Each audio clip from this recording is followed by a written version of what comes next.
In 1995, something really exciting happened in the nation's first national park, Yellowstone. 41 wild wolves were reintroduced here by scientists. After 100 years of being hunted, wolves could once again call this place home. The wolves thrived, but something else very surprising happened. Their return had a spectacular effect on the landscape, an effect that spread wider than anyone thought possible. So how did this all happen? In the past, wolves were seen as a risk to people and livestock, and they were exterminated from the Yellowstone area in the 1920s. The elk's main predator was gone, and their population more than doubled. Elk are both grazers and browsers, so they eat grass, shrubs, and trees.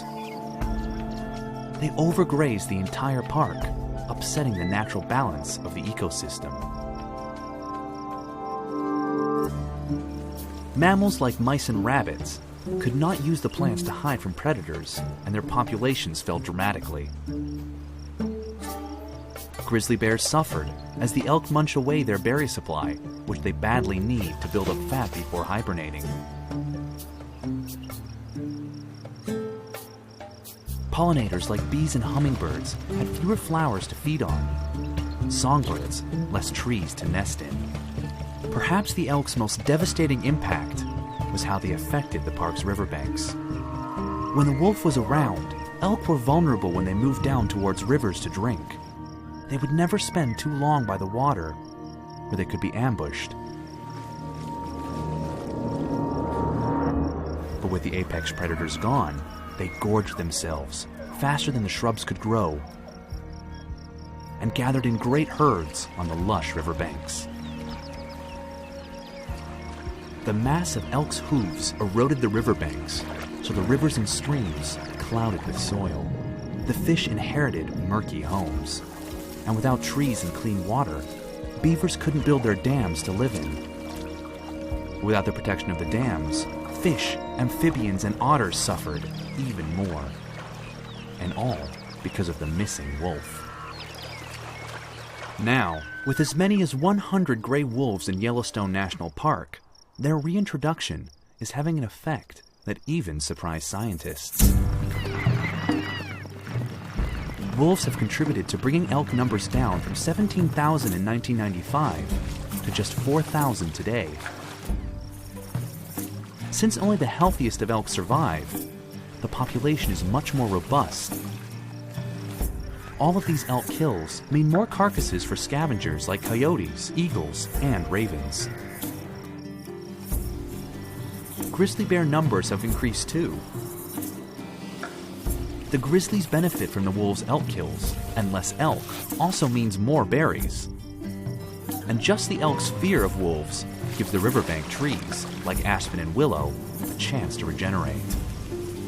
They can grow to 5 times their original size in just 6 years. The songbirds are returning too. And the bigger trees along the rivers means greater root structures, which means stronger riverbanks and less erosion. Clean water and big trees, beaver paradise. The return of the beaver dams creates new habitats for fish, amphibians, reptiles, and even otters. This shows just some of the trickle-down effects of the wolves' reintroduction, known to scientists as a trophic cascade.